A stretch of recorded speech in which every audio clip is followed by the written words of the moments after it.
Welcome to 765 O'Farrell, number 38. This is a junior one-bedroom apartment available for lease. The floor plan is very popular with college roommates, regular roommates, happy to rent it to anybody.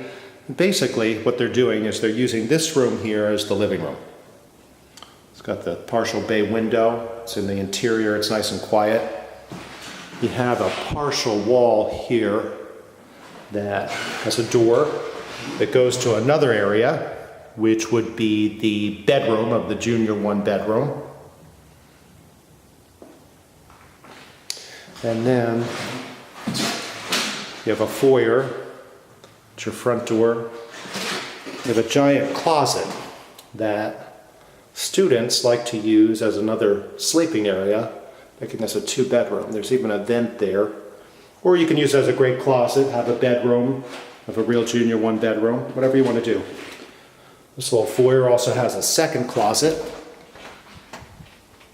And the bath has all been remodeled. A nice vanity, tiled floor, tiled all the way around the tub.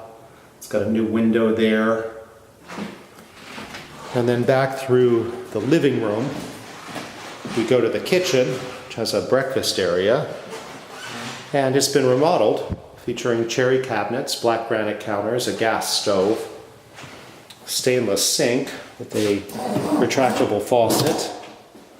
It's a little bonus microwave there, and a refrigerator. If you're interested in leasing, 765 O'Farrell, number 38, visit billharkins.com or call 415-305-5311. Have a great day.